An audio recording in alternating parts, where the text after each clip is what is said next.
কল এইটো ভিডিওত আলোচনা কৰিম ক্লাছ 10 মেট্ৰিক এক্সামৰ ৰিজাল্ট আৰু এইচএছ এক্সামৰ ৰিজাল্ট কেতিয়া দিব ইয়াৰ বিষয়ে আলোচনা কৰিম। গতিকে তোমালোকে ভিডিওটো অলপ স্কিপ নকৰাকৈ চাবা আৰু প্ৰথমবাৰ আহিছা তেতিয়াহ'লে মোৰ চেনেলটো ছাবস্ক্ৰাইব আৰু লাইক কৰিবলৈ নাপাহৰিবা, কাৰণ এইটো চেনেলতে মই ৰিচেকিং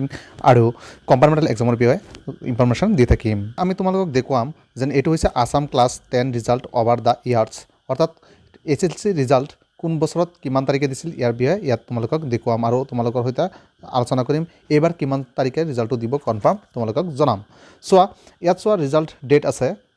ইয়াত চোৱা 2019 বৰ্ষত ৰিজাল্ট দিছিল মে' মাহৰ 15 তাৰিখে, 2020 বৰ্ষত ৰিজাল্ট দিছিল জুনৰ 6 তাৰিখে, 2022 চনত দিছিল জুনৰ 7 তাৰিখে, 23 চনত দিছিল মে' মাহৰ 22 তাৰিখে আৰু 24 চনত দিছিল এপ্ৰিল মাহৰ 20 তাৰিখে আৰু 25 চনত দিছিল এপ্ৰিল মাহৰ 11 তাৰিখে। অৰ্থাৎ চোৱা ৰিজাল্টবোৰ ছেইম ডেটত দিয়া নাই, আৰু যেহেতু ছেইম ডেটত দিয়া নাই গতিকে এইবাৰ 2026 বৰ্ষত কিমান তাৰিখে ৰিজাল্টটো দিব ইয়াৰ বিষয়ে মই তোমালোকক ধুনীয়াকৈ দেখুৱাই দিম। অৰ্থাৎ এইবাৰ কনফাৰ্ম ডেটটো তোমালোকক দি দিম যেন ইমান তাৰিখে ৰিজাল্ট দিব, যিহেতু এতিয়া ইলেকশ্যন চলি আছে, অৰ্থাৎ ইলেকশ্যন চলি আছে, ইলেকশ্যন 9 তাৰিখে ইলেকশ্যন, এপ্ৰিল মাহৰ 9 তাৰিখে ইলেকশ্যন, গতিকে 11 তাৰিখে তোমালোকৰ ৰিজাল্ট দিব নে পিছত দিব নে মে' মাহত দিব ইয়াৰ বিষয়ে আলোচনা কৰিম। তাৰপিছত তোমালোকক এতিয়া দেখুৱাম যিবিলাক ছাত্ৰ হায়াৰ ছেকেণ্ডেৰীৰ কাৰণে বহি আছে সিসকলৰ ৰিজাল্ট কেতিয়া দিব সেইটোৰ বিষয়ে তোমালোকক ক'ম। আমি যদি এইচএছ ৰিজাল্ট চাবলৈ যাওঁ 2022 চনত দিছিল জুন মাহৰ 27 তাৰিখে, 23 চনত দিছে জুন মাহৰ 6 তাৰিখে, 24 চনত দিছে মে' মাহৰ 9 তাৰিখে আৰু 25 চনত দিছে এপ্ৰিল মাহৰ 30 তাৰিখে। এতিয়া চোৱা দুয়োটা বিষয়ত ক্লাছ লাগিলে ক্লাছ 10 হওক বা এইচএছ ছেকেণ্ড ইয়াৰ ৰিজাল্টেই হওক, দুয়োটা বিষয়তে ৰিজাল্ট সদায় বহি চোৱাৰ 45 এক্সাম শেষ হোৱাৰ 45 ডেজৰ পিছত ৰিজাল্ট ঘোষণা হয়, কাৰণ এই 45 ডেজ লাগে সিহঁতৰ ৰিজাল্ট ছেট বনাবলৈ। গতিকে সেইকাৰণে এইটো এপ্ৰিল মাহৰ লাষ্টত দিয়ে, হ'ল এপ্ৰিল মাহৰ 30 তাৰিখে ৰিজাল্টটো দিয়ে। গতিকে এতিয়া আমি আলোচনা কৰিম মেট্ৰিক পৰীক্ষাৰ ৰিজাল্টটো কেতিয়া দিব। চোৱা Assam board of secondary education SEBA HCL class 10 result for 2026 are expected to be released in April or May' 2026। ইয়াত চোৱা কি কৈছে এপ্ৰিল বা মে' মাহৰ ৰিজাল্টটো দিব। হ'ল ষ্টুডেণ্ট কেন চেক দিয়া ৰিজাল্ট এইবিলাক কৈছে, অৰ্থাৎ tentatively April 2026 usually in the second week বা মে' 2026, অৰ্থাৎ হয় এপ্ৰিলৰ ছেকেণ্ড উইকত দিব নহ'লে মে' মাহত ৰিজাল্টটো দিব। এতিয়া চোৱা আমি যদি কেলেণ্ডাৰ চাবলৈ যাওঁ তেতিয়া কেলেণ্ডাৰত আমি কি দেখা পাম, চোৱা কেলেণ্ডাৰত আছে, চোৱা ইয়াত যিহেতু তোমালোকৰ ইলেকশ্যন হ'ব 9 তাৰিখে, ইলেকশ্যনটো আছে 9 তাৰিখে, গতিকে 9 তাৰিখে ইলেকশ্যন, 10, 11 তাৰিখে ৰিজাল্ট নিদিয়ে, কেতিয়াও নিদিয়ে, 13 তাৰিখে ৰিজাল্ট নিদিয়ে, আকৌ এইফালে 14, 15, 16 বন্ধ আছে, 17 তাৰিখে এদিন খোলা এদিনত নিদিয়ে, 18 তাৰিখে নিদিয়ে, 19 তাৰিখে নিদিয়ে, 20 তাৰিখ খোলা আছে এদিনত নিদিয়ে, কাৰণ এইবিলাক ৰেডি কৰোঁতে অলপ সময় ল'ব। গতিকে ৰিজাল্টটো তোমালোকৰ হয় 24 বা মে', অৰ্থাৎ এইটো এপ্ৰিল মাহৰ 24 বা 25 তাৰিখে তোমালোকৰ ৰিজাল্টটো দিব, এইটো কনফাৰ্ম 24 বা 25 তাৰিখে ৰিজাল্টটো তোমালোকে পাই যাবা এপ্ৰিল মাহৰ মেট্ৰিকৰ ৰিজাল্ট এইটো ডেটত দিব। আৰু হায়াৰ ছেকেণ্ডেৰী ৰিজাল্ট যদি আমি চাবলৈ যাওঁ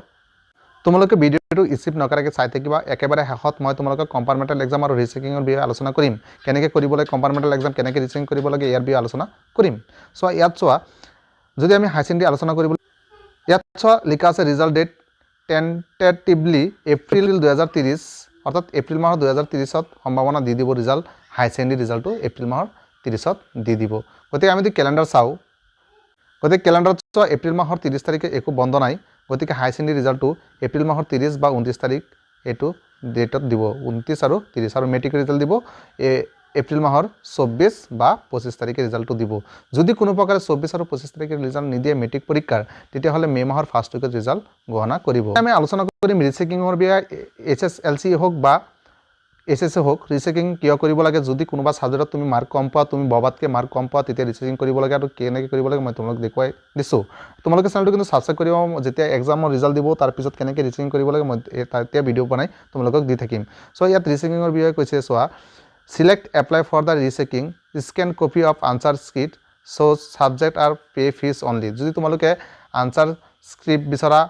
তেতিয়াহ'লে বা স্কেন কপি বিচৰা তেতিয়াহ'লে পে' কৰিব লাগিব, ফিজ পে' কৰিব লাগিব online. Approximately 350 per subject for the rechecking, higher fees apply in requesting a photocopy of the answer script. তোমালোকে আনচাৰ পাই যাবা কি লিখিছিলা পৰীক্ষাত, গোটেইখিনি পাই যাবা। HSLC হওক বা HSC হওক 350 টকাকৈ দিব লাগিব পাৰ ছাবজেক্টত। Timely usually the application window' closes 12 days after the result announce অৰ্থাৎ ৰিজাল্ট দিয়াৰ 12 দিনৰ পিছত এইটো আকৌ অফ হৈ যাব গতিকে ৰিজাল্ট ধৰা যেতিয়া দিব ধৰা যদি 24 তাৰিখে ৰিজাল্ট দিয়ে 24 তাৰিখৰ পৰা আৰম্ভ হৈ যাব ৰিচেকিঙৰ কাৰণে গতিকে 12 দিনৰ ভিতৰত ৰিচেকিঙৰ এপ্লাই কৰিব লাগিব তাৰপিছত কৰিব নোৱাৰিবা এতিয়া ৰিজাল্ট কেতিয়া হ'ব only changes in marks are updated on the official website and revise marksheet are issued of change occur অৰ্থাৎ যদি তোমালোকৰ মাৰ্ক বাঢ়ি যায় ৰিচেকিঙত তেতিয়াহ'লে নতুনকৈ মাৰ্কশ্বিট ইছ্যু হ'ব আৰু তোমালোকে আকৌ নতুনকৈ মাৰ্কশ্বিট পাই যাব মাৰ্ক বাঢ়ি পেলাই আকৌ মাৰ্কশ্বিট আহিব গতিকে তোমালোকে নিশ্চয় বুজি পাইছা ইয়াত তোমালোকক SSLC ৰিজাল্টৰ বিষয়ে আলোচনা কৰা হ'ল HSC ৰিজাল্টৰ বিষয়ে আলোচনা কৰা হ'ল কম্পাৰ্টমেণ্টেল এক্সামৰ বিষয়ে আলোচনা কৰা হ'ল আৰু পৰীক্ষাৰ বহি ৰিচেকিঙৰ বিষয়ে আলোচনা কৰা হ'ল